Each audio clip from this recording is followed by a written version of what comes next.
In order to understand how black holes work, the first word we need to know is gravity. This is the equation for gravity.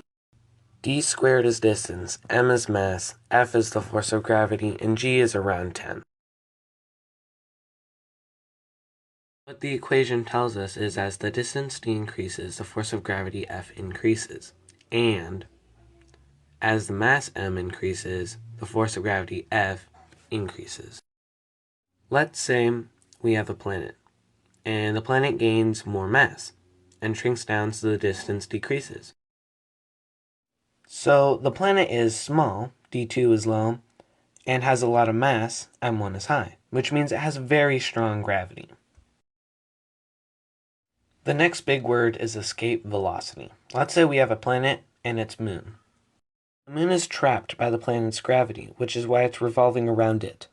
Let's say the moon begins to revolve faster and faster and faster. Soon enough, the moon will reach a certain speed where it'll escape the planet's orbit. So the moon reached the planet's escape velocity and broke free of its gravity. Or let's say a spaceship is trying to escape Earth's gravity and make it into space. It needs to achieve a certain speed in order to do so. Let's replace these scenarios with a planet that has a very strong gravity. The moon would have to orbit much, much faster in order to escape the planet's gravity, since the gravity is much stronger. Same thing with a spaceship. It would have to go much, much faster in order to make it to space, because the gravity is a lot stronger. To recap, planets with very strong gravity have a high escape velocity, and with weak gravity have a low escape velocity. Next is light. Light travels in waves, but we don't care about that. We care about its speed. Light is the fastest known thing in the universe. Here's a fun idea. What if this was the escape velocity of something? Nothing would be able to escape its gravity. No spaceship, no moon, no matter how fast it went, would be able to escape this. It would all eventually crush into the center. Not even light would be able to pass by it. Light would be absorbed by it, and everything would go dark. So, if the escape velocity is over the speed of light, nothing can go past the speed of light, so nothing can go past the escape velocity. This means nothing can escape its gravity, not even light. And that's how black holes work.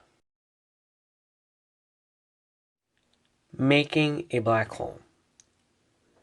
So the escape velocity has to be over the speed of light, which means it's going to have a super strong gravity and it's going to be really small and have a lot of mass. Looking at the equation, we can see that distance or size has a much larger effect than mass. So the focus is on size. To make a black hole, it has to be tiny and have a ton of mass. How could this naturally happen in the real world? Basically, a star reaches the end of its life cycle and explodes in what is called a supernova. The leftover mass from the explosion compresses into itself and forms a black hole. As more mass is added to the black hole gets larger and larger and larger. Eventually, the black hole reaches the end of its life cycle and it evaporates. Here are the three main parts of what make a black hole. The singularity is where all the stuff, all the mass, accumulates. It has a density of almost infinity. The point of no return. This is where the escape velocity is over the speed of light. The Schwarzschild radius is where the escape velocity is the speed of light.